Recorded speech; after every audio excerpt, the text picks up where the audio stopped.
Assalamualaikum warahmatullahi wabarakatuh. Selamat pagi. Perkenalkan, nama saya Firin Wai dengan NIM 2021 76033 dari jurusan Biologi, Fakultas Matematika dan Ilmu Pengetahuan Universitas Patimura, Lombok. Di sini saya akan mempresentasikan hasil ujian tengah semester dengan mata kuliah Pendidikan Kewarganegaraan. Ini adalah materi ujian tengah semester Pendidikan Kewarganegaraan. Yang pertama, temukan masalah dari setiap materi perkuliahan yang Anda dapat. Kedua, jelaskan masalah berdasarkan contoh. Tiga, saran menghadapi masalah bagi pemerintah dan masyarakat. Materi pertama yaitu identitas nasional. Masalah yang saya dapat yaitu pembakaran bendera merah putih di Lampung. Penjelasan masalahnya, Nur Sumaryo, 30 tahun, warga Lampung Timur, membakar bendera merah putih karena kesal dengan pemerintah. Alasan Sumaryo kesal dengan pemerintah tidak tahu alasan yang tepat, tetapi dalam pemeriksaan oleh kepolisian setempat, pelaku dikenalkan tindak pidana pasal 45 ayat 2 Junto pasal 28 ayat 2 Undang-Undang Nomor 19 Tahun 2016 tentang perubahan Undang-Undang 11 Tahun 2008 tentang informasi dan transaksi elektronik dan atau pasal 66 Jo pasal 24 huruf A Undang-Undang Nomor 24 Tahun 2009 tentang bendera, bahasa, dan lambang negara, serta lagu kebangsaan dengan ancaman hukuman maksimal 7 tahun penjara. Sarannya, yang pertama, dalam pelayanan kepada publik, pemerintah harus bekerja secara jujur dan transportasi sesuai aturan perundang-undangan agar masyarakat merasa puas dengan pelayanan pemerintah. Dua, pemerintah harus mengambil langkah tegas kepada pelaku pembakaran bendera merah putih sebagai bendera nasional bangsa Indonesia sesuai peraturan perundang-undangan yang berlaku. Ketiga, sebagai warga negara kita perlu menahan diri dan bekerja membantu pemerintah untuk mempertahankan keutuhan negara Kesatuan Republik Indonesia. Materi kedua yaitu integrasi nasional. Masalah yang saya dapat yaitu pemberontakan organisasi Papua Merdeka. Penjelasannya adalah proses integrasi politik di Irian Jaya menghadapi suatu tantangan dengan kehadiran organisasi Papua Merdeka atau disebut PPM dan pemberontakannya yang dimulai pada tahun 1995. Pemberontakan itu berlangsung secara sporadis hingga saat ini walaupun setiap kegiatannya dengan mudah dapat dipatahkan. Kondisi yang demikian itu menimbulkan pertanyaan tentang sejauh mana pemantapan proses integrasi politik di Irian Jaya ke dalam negara kesatuan Republik Indonesia. Persoalan yang lebih penting lagi adalah tindakan apakah yang harus diambil untuk memperkokoh kesatuan ini. John R.G. Jofari, putra asli Irian Jaya, menuturkan bahwa integrasi politik dapat terwujud bila pembangunan nasional dijalankan dengan pendekatan cinta kasih atas dasar persamaan dan persaudaraan sebagai sesama warga Indonesia. Di samping itu, pembangunan harus nyata-nyata meningkatkan kehidupan dan kesehatan masyarakat setempat. Sarannya, pemerintah perlu melakukan pembangunan di daerah Irian Jaya setidaknya setara dengan daerah lain agar tidak terjadi kecemburuan yang mengakibatkan terjadinya kesenjangan dan menimbulkan konflik di Irian Jaya. Materi ketiga yaitu Konstitusi Indonesia. Masalah yang didapat yaitu adanya 4 kali perubahan Undang-Undang Dasar 1945. Perubahan Undang-Undang Dasar 1945 adalah penyempurnaan aturan negara seperti tata negara, kedaulatan rakyat, HAM, pembagian kekuasaan, eksistensi negara demokrasi dan hukum. Perubahan tersebut sebagai respon tuntutan demokrasi. Tuntutan tersebut dilatar belakangi oleh praktek penyelenggaraan negara pada masa pemerintahan rezim Soeharto. Alasannya adalah sosiologis, historis, yuridis, sosiologis, politis, dan teoritis, mendukung dilakukannya perubahan terhadap konstitusi. Perubahan Undang-Undang Dasar 1945 karena ada sejumlah kelemahan sistematika dan substansi Undang-Undang Dasar pasca perubahan seperti inkonsisten, kerancuan sistem pemerintahan dalam setiap ketatanegaraan yang tidak jelas. Perubahan konstitusi Indonesia disebabkan oleh faktor eksternal dan internal, serta dipengaruhi oleh kondisi politik, hukum, dan berdampak pula pada perubahan sistem ketatanegaraan di Indonesia. Caranya, perubahan Undang-Undang Dasar 1945 bisa saja berubah asalkan perubahan pada Undang-Undang Dasar tersebut dapat diterima dan bermanfaat bagi pribadi maupun kelompok masyarakat dan juga bagi kehidupan berbangsa dan bernegara.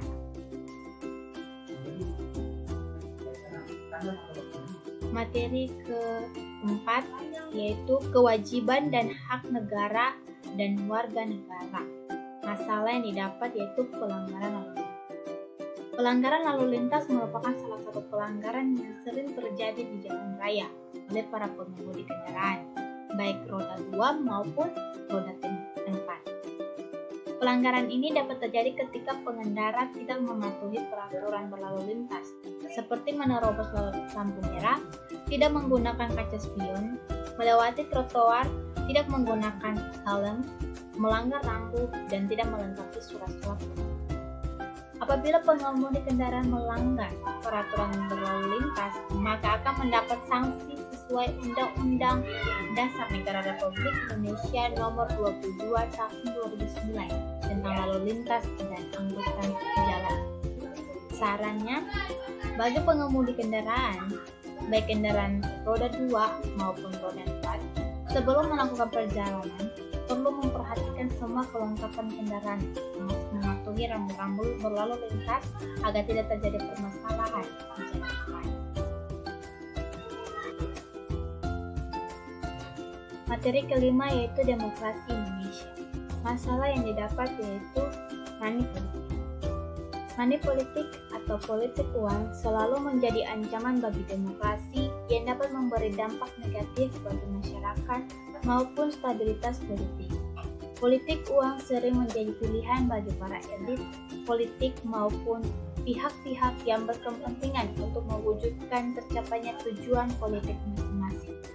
Sepertinya, money politik ini selalu menyertai dalam setiap pelaksanaan pemilu. Dengan memanfaatkan masalah ekonomi, masyarakat yang cenderung masih rendah, maka dengan mudah mereka dapat diperalat. Politik uang atau politik teror adalah suatu bentuk pemberian atau janji menyuap seseorang, baik supaya orang itu tidak menjalankan haknya untuk memilih maupun supaya ia menjalankan haknya dengan cara tertentu pada saat pemilihan umum. Pembelian bisa dilakukan menggunakan uang atau barang. Politik uang adalah sebuah bentuk pelanggaran kampanye. Politik uang umumnya dilakukan simpatisan, kader, atau bahkan pengurus partai politik menjelang hari H pemilihan umum. Praktik politik uang dilakukan dengan cara pemberian berbentuk uang, sembako, antara lain beras, minyak, dan gula kepada masyarakat dengan tujuan menarik simpati masyarakat agar mereka memberikan suaranya untuk partai yang bersangkutan. Money politik sendiri merupakan hal kerpa kita temui di setiap pelanggaran pemilu. Maraknya kasus money politik sendiri menunjukkan bahwa negeri ini sedang dilanda krisis kepercayaan diri, terutama yang dialami oleh para kandidat. Politik uang juga tergolong ke dalam kasus pelanggaran. Hal ini tertuang jelas dalam pasal 73 ayat 3 Undang-Undang Nomor 3 Tahun 1999 berbunyi, barang siapa pada waktu diselenggarakannya pemilihan umum menurut undang-undang ini dengan pemberian atau janji menyuap seseorang, baik supaya orang itu tidak menjalankan haknya untuk memilih maupun supaya ia menjalankan haknya dengan cara tertentu, dipidana dengan pidana hukuman penjara paling lama 3 tahun. Pidana itu dikenakan juga kepada pemilih yang menerima suap berupa pemberian atau janji berupa sesuatu. Saran untuk menjaga kualitas dan eksistensi hasil pemilihan umum, maka money politik perlu ditiadakan agar hasil pemilihan umum secara demokrasi itu dapat menghasilkan pemimpin yang berkualitas.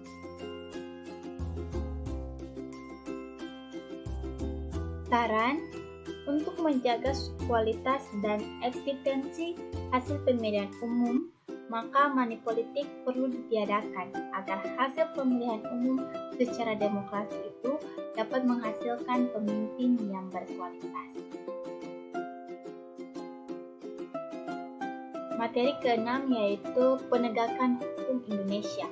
Masalah yang didapat pihak aman atau disebut dengan aliansi masyarakat adat Nusantara menentang keputusan pemerintah mengenai Undang-Undang Nomor 41 Tahun 1999. Kasus ini merupakan kasus yang terjadi antara pihak aman, yaitu Aliansi Masyarakat Adat Nusantara, yang menentang keputusan pemerintah mengenai Undang-Undang Nomor 41/1999.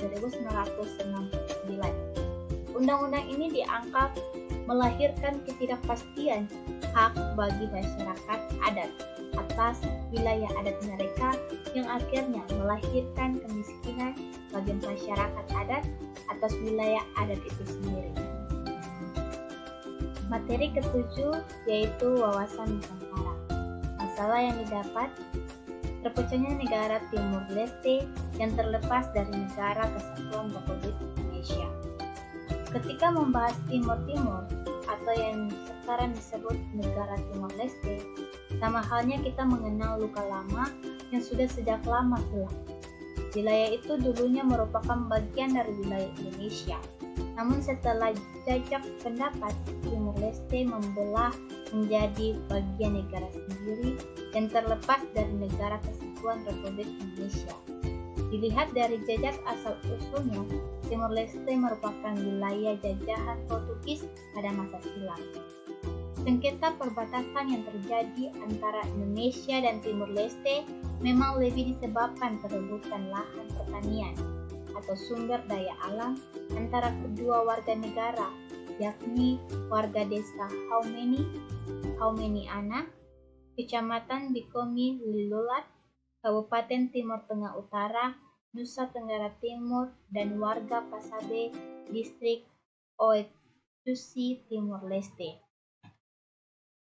Permasalahan mengenai penetapan sengketa batas wilayah antar kedua negara juga menjadi pemicu. Namun pendekatan pembangunan ekonomi berupa kesejahteraan dan tingkat pendidikan juga berpengaruh dalam konflik tersebut. Pemerintah Indonesia ataupun Timor Leste harusnya bekerja sama menciptakan perdamaian dan perbatasan. Jangan sampai ketika konflik tersebut mengalami eskalasi baru, dua negara mulai bertindak. Lebih baik mencegah daripada menanggulangi. Seharusnya pemerintah cepat tanggap saat terjadi masalah ini, agar masalah ini tidak menjadi masalah yang besar seperti yang sudah terjadi. Akhirnya Timor Leste memisahkan diri dari wilayah Indonesia. Wawasan Nusantara berfungsi sebagai sumber dalam melakukan kebijakan dan keputusan.